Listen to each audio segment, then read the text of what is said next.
Hampir 140 tahun lalu, sebuah letusan dahsyat yang mengguncang dunia terjadi.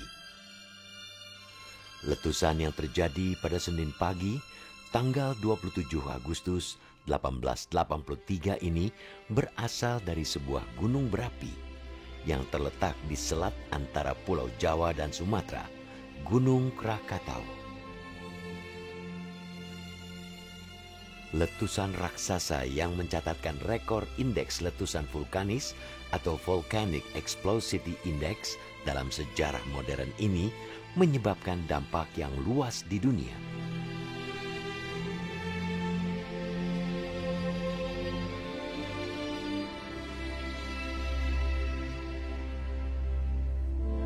Letusan Gunung Krakatau pada 27 Agustus 1883 yang berlangsung selama 20 jam 56 menit menyebabkan hujan abu dan pasir halus berbau belerang yang menyebar hingga sekitar 80 km sampai ke kota Batavia. Letusan ini juga menyebabkan hujan batu apung panas di sejumlah wilayah Sumatera Selatan dan pantai barat Jawa, serta memicu terjadinya tsunami setinggi puluhan meter yang menghancurkan desa-desa di sepanjang pesisir pantai di sekitar Krakatau di Jawa bagian barat dan Sumatera bagian selatan. Tanggal 27 Agustus terjadi suatu letusan yang dahsyat. Ketinggian letusan, material letusan sampai 48 km. Bahkan suara dentumannya itu didengar sampai Australia yang jaraknya sekian ribu kilometer ya. Dentumannya sampai sana. Bahkan ada yang mengatakan sampai India dan sebagainya. Beberapa bulan sebelum letus, peningkatan aktivitas Gunung Krakatau telah terjadi. Willem Beijerinck, seorang kontrolir Belanda yang tinggal di Ketimbang, sebuah kota kecil di selatan Sumatera, dalam jurnalnya menulis bahwa sejak bulan Mei 1883, dirinya kerap mendengar suara gemuruh keras mengerikan dan merasakan getaran yang mengganggu dari arah Gunung Krakatau. Catatan kapal Conrad yang saat itu melintasi perairan Selat Sunda dekat Gunung Krakatau juga menggambarkan kapalnya terselimuti debu dan abu yang menyesakkan. Conrad butuh waktu 5 jam untuk berjuang melewati ladang batu apung yang mengambang. Sementara seorang agen asuransi kapal berkebangsaan Inggris yang tinggal di Anyer menyebut dalam telegramnya, berminggu-minggu sebelum meletus, Krakatau sempat mengeluarkan asap, api dan debu disertai dengan letusan-letusan dari suara bergemuruh di kejauhan. Didahului oleh sebetulnya aktivitas gempa tektonik pada bulan Mei. Nah, bulan Mei ini mulai kerasa di sekitar Jawa Barat maupun di sekitar Lampung. Ini ada laporannya dan dirasakan oleh penduduk. Gitu. Jadi laporan-laporan ini dari penduduk, karena memang kita belum punya sistem monitoring waktu itu. Jadi memang didahului oleh aktivitas gempa-gempa terasa.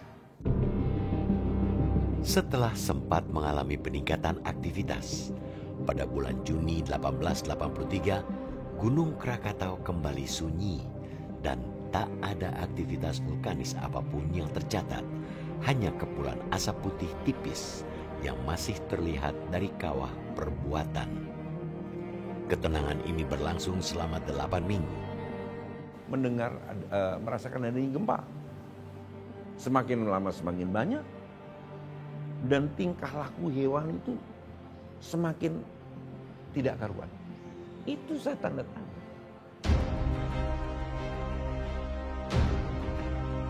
Memasuki bulan Agustus 1883, kepulan asap muncul dari 3 kawah Krakatau. Hal ini diketahui dari laporan Kapten Tentara Belanda H.J. Verzinar yang melakukan survei seorang diri ke Pulau Krakatau pada 11 Agustus 1883. Fase awal erupsi Krakatau dimulai pada Minggu, tanggal 26 Agustus 1883, ditandai dengan suara, gempa bumi, dan hujan abu.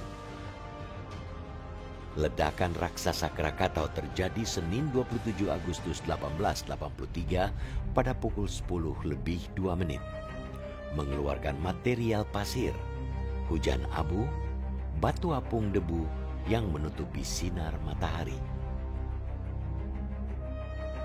Suara dentuman dari erupsi Krakatau juga terdengar dari jarak 4.777 km dan bisa didengar 1/8 penduduk bumi saat itu. Hal ini diketahui dari laporan resmi bulanan James Wallace, seorang kepala polisi di Pulau Rodriguez. Erupsi Krakatau juga memicu gelombang tsunami yang diperkirakan setinggi 30 meter hingga menghancurkan kota Anyer, Teluk Betung, Lampung, dan Merak. Kenaikan gelombang juga dilaporkan sampai ke beberapa kawasan di wilayah Asia, Afrika, dan bahkan Eropa. Jadi letusan utamanya sendiri terjadi pada tanggal 27 Agustus 1883. Ini merupakan letusan terbesarnya. Dan itu di dalam satu hari itu pun terjadi beberapa kali letusan. Nah, letusannya itu merupakan letusan tipenya ultraplinian. Nah, itu diperkirakan ya VEI-nya atau indeks daripada Volcano Eruption Index-nya itu sekitar 6 lah. Jumlah korban tewas akibat letusan Krakatau ditaksir mencapai 35.500 orang. Mayoritas korban tewas diakibatkan 2 gelombang besar tsunami yang meningkat bersamaan dengan erupsi Krakatau. Tak lama setelah letusan Krakatau, sebuah desa di Sumatera dilaporkan terbakar karena terdampak hujan batu apung panas. Sekitar 36.000, waktu itu Belanda mencari minyak bakar untuk membakar mayat-mayat itu supaya mungkin tidak jadi penyakit. Bisa bayangkan sekarang, andaikan sekarang letusan sedahsyat itu dengan jumlah penduduk mungkin 100 kali lebih atau 10 kali. Apa yang terjadi andaikan kita tidak mendidik masyarakat untuk beradaptasi. Erupsi Krakatau yang digambarkan sejumlah saksi seperti sebuah kiamat ini mengakibatkan hancurnya gunung 2 puncak sebelah utara yang dikenal dengan Puncak Danan dan Perbuatan. Bencana ini tak hanya mengejutkan pemerintah kolonial Belanda, tetapi menjadi perbincangan di seluruh dunia karena kedahsyatannya.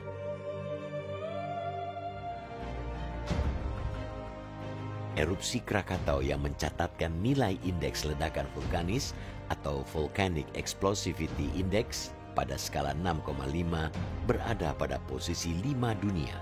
Angka VEI yang dicatat Krakatau masih kalah dari letusan Gunung Toba di Sumatera Utara yang mengalami erupsi pada 74.000 tahun lalu dan masih kalah dari letusan Gunung Tambora di Pulau Sumbawa pada tahun 1815 dengan VEI mencapai skala 7. Berbeda dengan letusan Gunung Toba atau Tambora, letusan Krakatau terjadi ketika geliat perkembangan teknologi informasi sedang terjadi. Ditandai dengan penemuan telegraf elektrik dan kabel bawah laut yang masuk ke Hindia Belanda pada tahun 1856. Teknologi ini yang kemudian membantu menggambarkan kedahsyatan erupsi Krakatau dan dampaknya di seluruh dunia. Keberadaan Gunung Krakatau di Selat Sunda, menurut para ahli, diperkirakan memiliki kaitan dengan keberadaan sebuah gunung yang sangat besar di Selat Sunda pada masa purba. Setelah meletus dahsyat, Gunung Purba itu menyisakan kaldera atau kawah besar yang disebut Gunung Krakatau Purba yang merupakan induk dari Gunung Krakatau yang meletus pada tahun 1883. Tulisan pertama tentang erupsi Gunung Krakatau tertera pada naskah Pustaka Raja Purwa, sebuah kitab kumpulan cerita yang dipakai sebagai acuan para dalang yang ditulis Pujangga Kraton Kasunanan Surakarta Ronggo Warsito. Dalam bagian keempat kitab ini, pada salah satu cerita berlatar tahun 338 Saka atau 416 Masehi disebutkan tentang letusan gunung yang berada di antara Pulau Jawa dan Sumatera yang menyebabkan bencana dahsyat. Ya, jadi untuk rujukan tentang Gunung Krakatau di Serat Pustaka Raja Purwo ini merujuk pada nama Gunung Batuworo disebutnya di dalam teks. Jadi di situ terdapat di bab keempat atau catur tahkanda di sana. Lalu disebutkan bahwa ada sebuah gunung yang meletus pada tahun 348 Saka. Gunung Batuworo itulah yang ditafsirkan sebagai Gunung Krakatau sekarang ini. Jadi konteksnya begini, di dalam teks tersebut dikisahkan bahwa pada suatu waktu pada tahun 348 Saka itu ada seorang raja namanya Raja Kano. Dia ingin membunuh seorang raksasa yang sedang bertapa di Gunung Batuworo.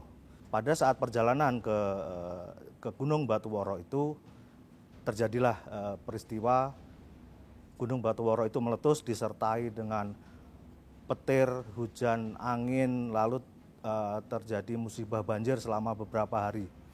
Nah, setelah banjir tersebut surut, lalu tiba-tiba daratan tersebut terpisah menjadi dua. Nah, di situ disebutkan bahwa daratan tersebut saat itu disebut sebagai Pulau Jawa dan Pulau Sumatera. Nah, inilah kiranya yang ditafsirkan Gunung Batuworo itu sebagai Gunung Krakatau. Erupsi Gunung Krakatau pada Agustus 1883 mengubah bentuk fisik gunung. Hanya sedikit sisa Gunung Krakatau yang dapat terlihat, dan hal ini termuat dalam catatan hasil pengamatan yang dilakukan para peneliti pemerintah kolonial 7 minggu pasca erupsi. Saat dari letusan 1883 itu menyisakan bagian mana saja, Pak?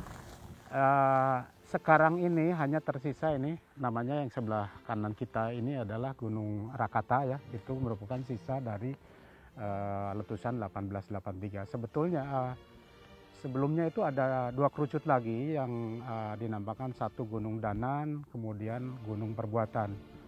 Jadi kelurusannya itu dari selatan ke utara itu Gunung Rakata, Gunung Danan, kemudian Gunung Perbuatan. Nah, pada saat 1883 itu Gunung Danan dan Perbuatan itu habis dihancurkan ya, kolaps ke bawah, dan sebagian juga dari Gunung Rakata itu juga hancur. Nah, yang tersisa adalah yang ini, yang sekarang ada. Dampak letusan Krakatau bertahan hingga berminggu-minggu. Hujan abu akibat erupsi Krakatau misalnya, dilaporkan para awak kapal Inggris masih terjadi di Samudra Hindia saat mereka melayari lautan yang berjarak 3.218 km dari lokasi Krakatau beberapa minggu setelah erupsi. Berbagai fenomena langit yang terjadi akibat letusan Krakatau juga dilaporkan dari seluruh dunia.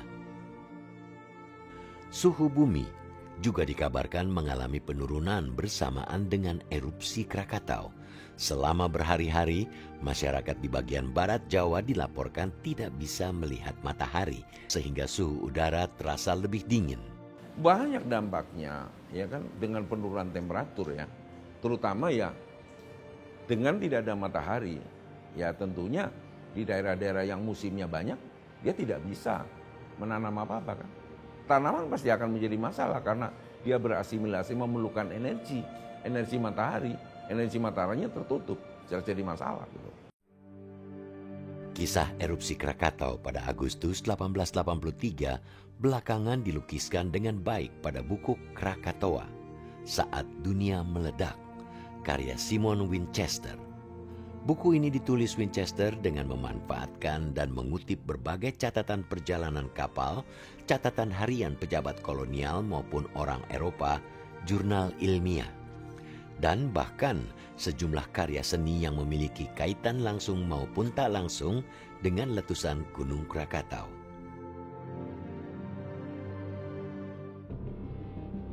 Pada tanggal 29 Juni 1927, atau 44 tahun setelah letusan Krakatau, muncul puncak baru yang lokasinya berada di Puncak Danan. yang sebelumnya telah hancur. Puncak baru tersebut saat ini dikenal dengan nama Anak Krakatau. Yang kita sekarang injak ya, kita berada di sini itu belum ada setelah letusan 1883. Jadi aktivitasnya itu masih di bawah laut. Jadi setelah letusan 1883 yang bentuk kaldera itu, aktivitas terus terjadi, terakumulasi masih di dasar laut dan akhirnya makin besar dan akhirnya muncul ke di atas permukaan laut. Anak Krakatau yang kurang baiknya adalah dia duduk di gawir ibunya yang relatif labil. Dia mulai muncul sekitar tahun 1920, muncul di permukaan laut. Hanya dia duduk di pinggir gawir ibunya. Maka tahun 2012 ada tulisan, ya kan? Muncul tulisan internasional, salah satu yang nulis itu teman saya dekat. Dia peneliti di Clermont-Ferrand, Prancis. Dia ahli kolapsnya gunung api. Bahwa ancaman tsunami di Selat Sunda adalah longsornya Gunung Anak Krakatau. Dan kemarin terjadi. Meski terkesan tenang, aktivitas vulkanis anak Gunung Krakatau terbilang cukup aktif, sehingga menuntut kewaspadaan setiap saat. Pada tanggal 22 Desember 2018 lalu misalnya, erupsi anak Gunung Krakatau sempat terjadi. Erupsi ini menyebabkan 64 hektar tubuh anak Krakatau hancur dan jatuh ke laut, hingga mengakibatkan tsunami di pesisir selatan Sumatera dan barat Jawa. Sedikitnya 281 orang tewas dan 57 lainnya hilang akibat bencana tsunami ini. Sebelum Desember itu kan dari bulan Juni memang ada peningkatan kegiatan. Dari yang tadinya hanya normal-normal saja kegempaan, kemudian ada peningkatan yang diikuti oleh gempa tektonik lokal dulu. Memang di Krakatau ini kan pemicunya ada gempa tektonik lokal, baru ada peningkatan kegiatan. Biasanya sih setelah ada lokal, gempanya meningkat, kemudian turun kembali. Kemarin waktu 2018 itu memang fluktuatif, jadi naik kemudian turun lagi, tapi trennya meningkat gitu kan dari Juni, kemudian akhirnya di 22 Desember itu 2018 meletus dan mengakibatkan tsunami. 2018 itu ya sebetulnya kan ini sebetulnya rim lama ya, sebelum 2012 juga udah ada. Kemudian dari sini ini ada kerucut tinggi ini. Nah itu kemudian yang kerucut tinggi ini longsor, menyisakan sisanya ini. Nah ke arah barat daya, ke arah sana. Dan longsornya itu menimbulkan tsunami. Sebagai salah satu gunung api aktif di Indonesia, aktivitas vulkanis anak Krakatau beberapa kali terekam dan disaksikan langsung oleh para petugas vulkanologis dari Pusat Vulkanologi dan Mitigasi Bencana Geologi atau PVMBG. Kita memiliki 127 gunung api dan 76 itu yang kita pantau. Kalau di Indonesia itu daerah-daerah yang dekat dengan daerah yang memiliki potensi ancaman terhadap gunung api. KRB 3 lah, kawasan rawan bencana gunung api 3 ini umumnya dihuni oleh penduduk. Nah ini tantangannya adalah bagaimana kita melakukan evakuasi atau penyelamatan sehingga mengurangi korban jiwa. Melalui pos pengamatan yang terletak di Desa Pasauran, Kabupaten Serang, Banten ini, setiap harinya 2 pengamat memantau dan mengamati aktivitas Gunung Anak Krakatau, mencatat setiap getaran, asap maupun perubahan. Itu paling kita lihat-lihat itu aja, gitu ngukur situ ke gunungnya, gitu ngukur ke kawah gitu. Masang alat itu pakai kabel gitu berapa ratus meter gitu. Terus alatnya itu bukan seperti ini, dulu mah kan masih manual, itunya juga seismografnya masih dibakar itunya. Dan kegiatan saya di sini dengan teman-teman di pengamatan 24 jam kita mengamati Gunung Anak Krakatau baik secara visual maupun dengan peralatan. Pertama saya pergi ke gunungnya, ya heran aja. Ternyata pekerjaan pengamat gunung api itu ada gitu kan. Dan gunung api itu memang diamati, nggak dibiarkan saja gitu kan. Selain pengamatan melalui kantor, pengamat juga sesekali mengunjungi langsung gunung untuk mendapatkan visual nyata dari aktivitas gunung maupun memperbaiki alat yang rusak akibat erupsi. Butuh waktu 2 jam perjalanan menggunakan speedboat dari dermaga Marina Carita untuk sampai ke gunung ini. Oh iya, karena kan Gunung Anak Krakatau itu kan gunung api aktif ya, jadi terus-menerus dia menunjukkan aktivitas dan termasuk cepat. Karena setelah 2018 ini masih tergenang air, tapi kita lihat sendiri cepat sekali dalam jangka kurang lebih 2 tahun lebih ya, udah cukup tinggi nih. Jadi tumbuh lagi kerucut di dalam kawah lama, kerucut yang ini, dan di dalam juga kan ada kerucut lagi yang keluar asap-asap putih dari asap-asap solvatara, dari aktivitas solvatara di sini. Nah, pemantauan ini tujuannya adalah untuk mengurangi korban jiwa sehingga pada saat aktivitasnya memuncak, paling tidak kami sudah menyampaikan laporan ini kepada BNPB, kepada gubernur, agar apabila harus dilakukan evakuasi, penduduk dilakukan evakuasi atau paling tidak memberikan peringatan adanya tanda-tanda yang memang harus diperhatikan oleh pemerintah daerah maupun masyarakat. Letusan dahsyat Gunung Krakatau pada tanggal 27 Agustus 1883 dan letusan-letusan lain yang terjadi di tempat yang sama sesudahnya adalah sepenggal cerita tentang dahsyatnya kekuatan alam yang kita huni. Sebuah potensi bencana yang selalu menuntut kewaspadaan kita di balik ketenangan, kekayaan, dan keindahannya yang kita kagumi dan kita syukuri.